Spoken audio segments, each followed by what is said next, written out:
I was born in Norwich. We lived in Taverham. My parents moved up here in '74.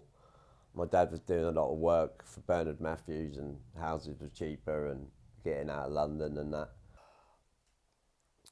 I was smothered by my mother to probably try and make up for the things that I'd seen and had to witness, and you know, but so I wouldn't say close, but they would always be there for you. But you know, they would rather show their love in a materialistic way rather than with just love and care. You know what I mean? Yes, a family unit was always there, but it was a bit dysfunctional. Let's put it that way. My first job was Longwater Retail Park. That was quite intimidating, and I loved that job. Yeah, but unfortunately, through no work being in Norfolk, and what tipped it was me getting diagnosed diabetic. When they started to bring out you had to be on site with public and personal liability, and you wouldn't even get past security, and they wouldn't insure me at working at height because of my diabetes type 1. My girlfriend and I had something happen to our relationship, turned to alcohol rather than talking to me, and it broke the relationship down really. Addiction tends to break down most relationships at one point or another. Yeah, so ended up homeless, nowhere to go. Couldn't go back to the family home. I couldn't go, I mean, I was doing what, 40, 39, 40. Ended up staying on my brother's floor who lived in Norwich. I went to Norwich City Council. They said they couldn't help me because I'd never lived in Norwich. I never had a council tenancy in Norwich. Because I had no eligibility in Norwich, I couldn't get into any of the hostels or anything like that. Walking into the unknown is always fearful. I was scared and I didn't know what I was getting into. And the first place I went, I had no entitlement to any housing benefit while I was under Norwich City Council, because I'd never had any connection with them before. And that's what the fear of walking into the unknown is, what keeps us alive. And I've always been one of these people that I know the fear's there and I'll just jump in anyway.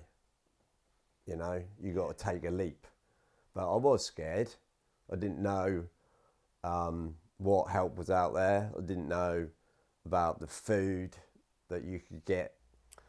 The actual fear of being on the streets didn't really scare me. I knew how to deal with that life because of experience from my siblings. So that, you know, I knew how to survive. Everything that's unknown is scary, do you know what I mean?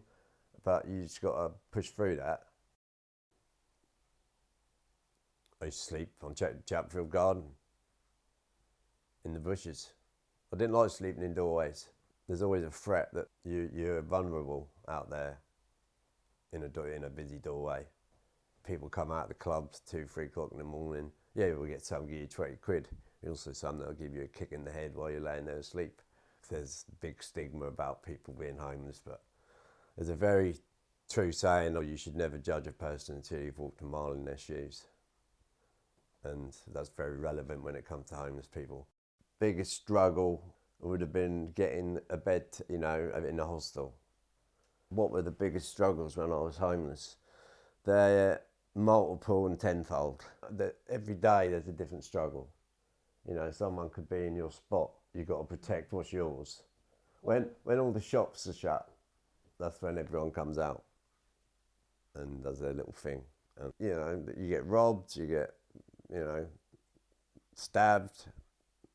There's a lot of people overdosed, you know, because people push things on them. It's hard to be out on the streets and beg and try and get money for food. I was using Class A drugs while I was homeless. The struggle of that is keeping away from it, you know, and it's everywhere. When you're feeling at your lowest, which you are, you sometimes look for something. It's just that you've got nothing else to do. You've got to get through the night. I mean, they don't want to see us homeless. They don't want to see lots of people on the streets in Norwich, loads of beggars in the doorway. That's not good for the city. But the beggars have got to do what they got to do. But if there was more help, they wouldn't be on the streets. You have to live in the shark's world. And the only way to survive in the shark world is to become a shark, mate. No good being a cod. And then they moved me to Mousehole Lane, where there's a bungalow with 6 bedrooms in it and a shared kitchen. I was in there for 2 years. And then out of the blue, I got a letter saying they'd offered me this place. I looked it up on Google Maps. I thought, oh, well, there's a first flats, that is. And when I came, I said I'd taken it before I'd even seen it, because I realised it weren't a flat, it was a house. But I took it and decorated it, and well, I've been here 5 years and I'm proud of where I am now. I've got a house, a garden. I've come a long way, but you know, it's taken a long time and a lot of hard work. That I could get my life back on track again, as a normality, having a home, paying your gas, paying your electric, paying your council tax, you know, having a reason to get up in the morning. It just made me feel like, right, I can now slowly get my life back on track. So now we've got a shop and whatever else, they've got a lovely cafe and everything, and I volunteer up there, and I'm known as the singing man, because I'm always singing when I'm at work, and people come in and they go, oh, isn't it lovely to hear someone in a good mood?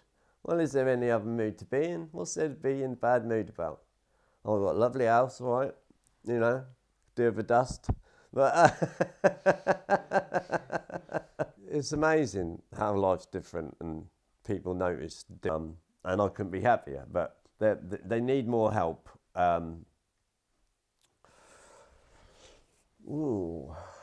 What advice would I give to someone to help the homeless? You know, it's not an easy situation, you know, being homeless. Take them in a shop and buy them a bag of food. And spend more time with you, because you go in there and you don't, they just want to get their information across. I mean, some of these people have been homeless all their lives, whereas I just come from, you know, having my own business to not having nothing and not knowing what to do. My tenacity, I wouldn't give up until I got the answers I needed. You got to ring every day and can just keep on them. And then eventually it all works out.